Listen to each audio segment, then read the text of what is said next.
3 F-35s, 7 days, gone, not damaged, not repairable, gone. And within 48 hours, the Pentagon made a quiet move that matters more than the losses themselves. Deliveries to Israel were suspended, not slowed, not reviewed, stopped. Standard logic says this is a temporary pause, but the data suggests something else entirely. March 9th, one mission, one mistake, one outcome. An Israeli F-35I lifts off from Nevatim, heading toward targets deep inside Iran. Everything looks routine until it isn't. 140 kilometers out, a VHF radar locks on. Clean, continuous, no warning at first, no indication of danger. Then, too late, the missile goes active. 18 seconds, that's all the pilot had. He ejects, lands in hostile territory, captured within hours. Total loss.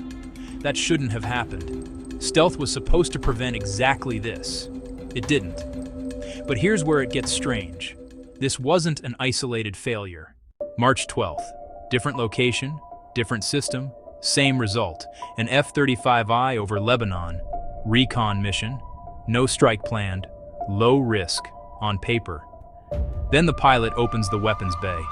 For a brief moment, the aircraft's stealth profile collapses.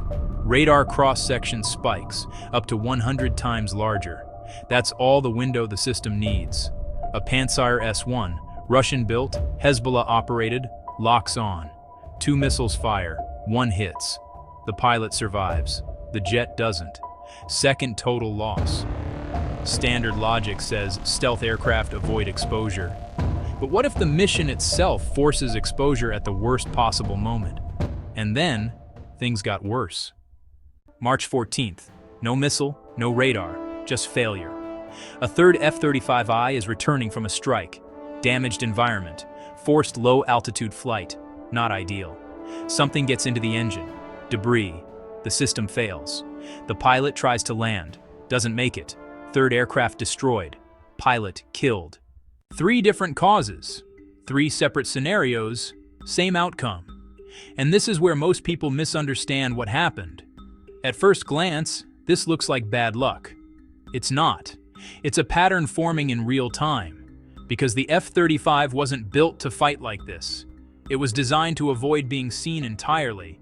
That assumption held for years, until now.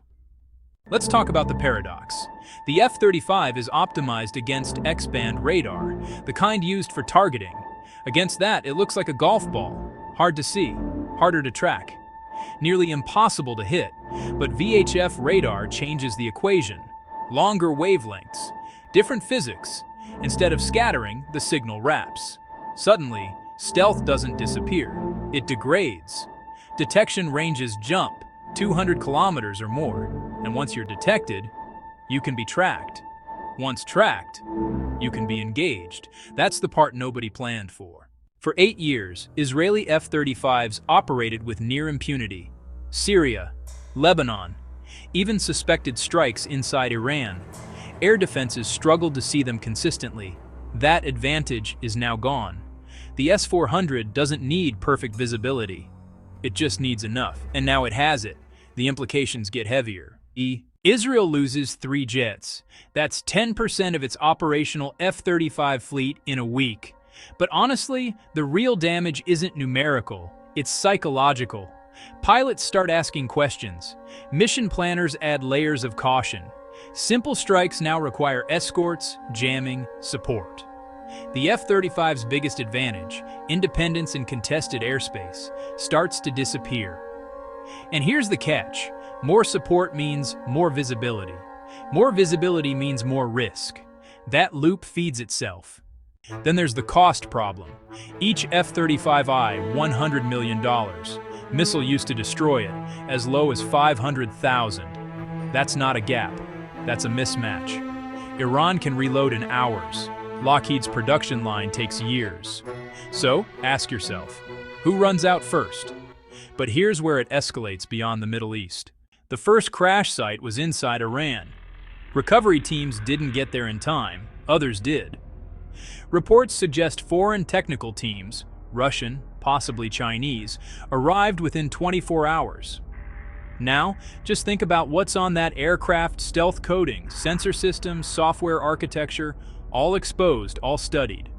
One crash is an incident. 3 starts to look like intelligence leakage at scale.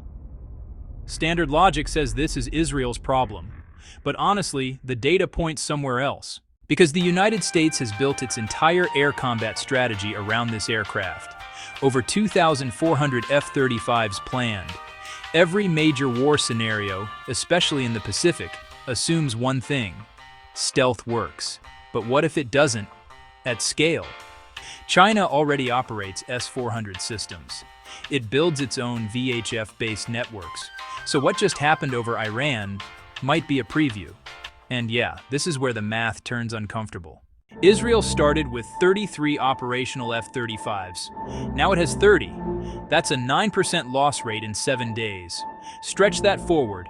At the same rate, fleet degraded in 10 weeks. Even at half 6 months.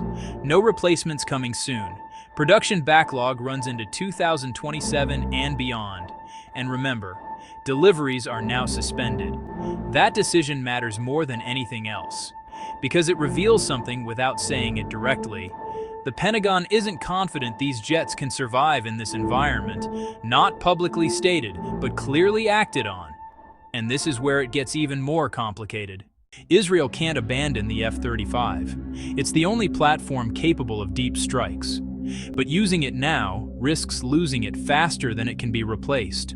The United States can't stop supporting allies, but sending more jets risks further losses and more technology exposure. Both paths carry risk. Neither solves the core problem. So what happens next? At first glance, the answer seems simple. Switch tactics. Use standoff weapons, cruise missiles, keep aircraft out of range, and that will happen. But it comes at a cost. Targets deep inside Iran? Harder to reach. Response times? Slower. Deterrence? Weaker. The very missions the F-35 was bought for start slipping out of reach. And now the ripple effect begins. Japan, Australia, South Korea, Poland, all bought into the same promise: stealth equals dominance. Now they're watching 3 losses in 1 week and quietly asking the same question.